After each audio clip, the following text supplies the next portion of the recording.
collègues, nous allons commencer nos travaux. Je pense que nos collègues vont nous rejoindre, puisque nous avons deux séquences dans notre commission aujourd'hui, à savoir Thierry Mandon, que nous avons le plaisir d'accueillir, et également le projet de loi numérique pour avis que nous examinerons dans la foulée.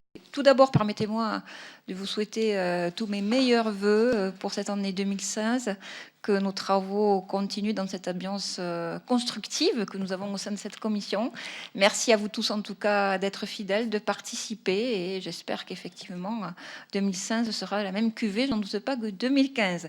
Donc avant de donner la parole à Thierry Mandon, notre ministre de la Recherche et de l'Enseignement supérieur, j'ai quelques petites annonces à vous faire, et notamment je vous propose la nomination de monsieur Antoine Herth comme rapporteur sur la proposition de loi en faveur de la compétitivité de l'agriculture et de la filière agroalimentaire, la loi numéro 3340, qui devrait être examinée en séance publique lors de la journée parlementaire du groupe des Républicains du 4 février. De plus, je vous informe de la création d'une mission de contrôle de la mise en application de la loi numéro 2014-626 du 18 juin 2014 relative à l'artisanat, au commerce, aux très petites entreprises.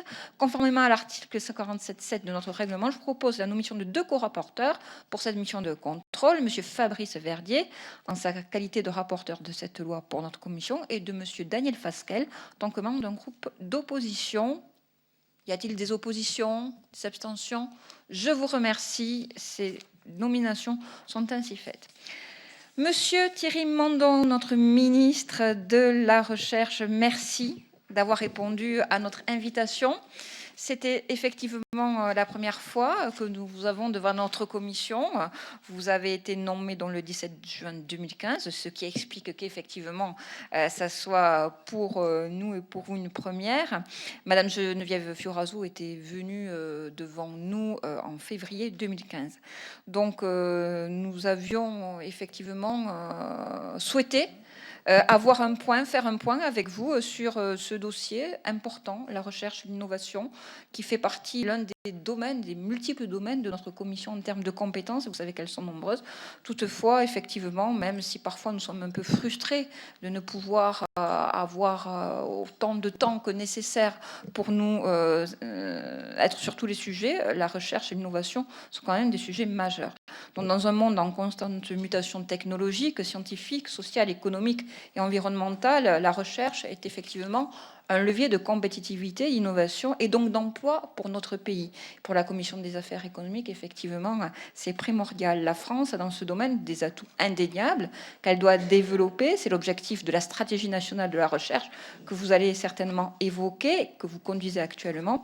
Et il est vrai qu'aujourd'hui, nous avons un certain nombre de questions à vous poser, avec un certain nombre de chiffres clés par rapport à ce secteur d'activité, à savoir que 2,23% de la part du PIB consacré à la recherche et au développement. On peut voir l'effort de recherche qui est consacré par notre nation. Notamment, 90% de la recherche publique française est financée par des crédits récurrents ou des contrats conclus avec l'administration, ce qui constitue une situation unique au monde. 46,5 milliards d'euros de dépenses antérieures de recherche et de développement, dont 65% exécutés par les entreprises, mais également 564 500 personnes qui travaillent dans ce secteur, et aussi 13 000 doctorats délivrés, dont 40% des étrangers. Un certain nombre de sujets d'actualité seront évoqués aujourd'hui par mes collègues, mais permettez-moi de revenir sur quelques-uns pour peut-être lancer vos propos introductifs, à savoir aujourd'hui, on est quand même dans un panorama institutionnel qui a évolué avec un vote et des élections régionales qui viennent d'avoir lieu, et notamment concernant la réforme territoriale, quand on sait le rôle important qu'ont les régions en la matière, comment maintenant vont s'articuler le rôle de l'État, le rôle des régions, avec le devenir, notamment en matière de développement économique, le PIA 1, le PIA 2, ce sont des sujets sur lesquels nous sommes investis à la Commission des affaires économiques, donc pouvez-vous nous faire le point là-dessus, mais également le PIA 3, 10 milliards qui sera lancé en 2016. Concernant la recherche, notamment, pouvez-vous nous faire le point là-dessus? Nous avons également coutume d'auditionner dans cette commission fréquemment le CNES.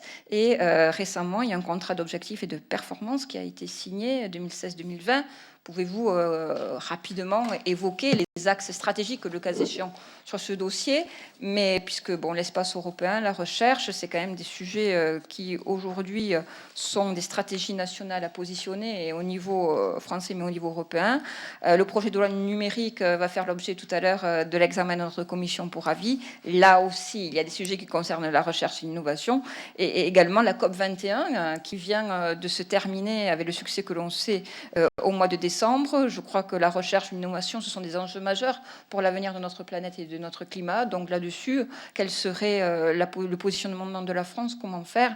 Et puis j'ai cru lire, mais vous allez peut-être le confirmer, que vous aviez dit que vous avez peur que la France devienne l'incubateur du monde, que vous êtes interrogé sur l'art d'organiser un juste retour pour les laboratoires. Je crois que ça serait bien également que vous puissiez développer ces propos, que je partage pleinement. Mais sans plus attendre, Monsieur le Ministre, vous avez la parole. Merci Madame la Présidente, Mesdames, Messieurs.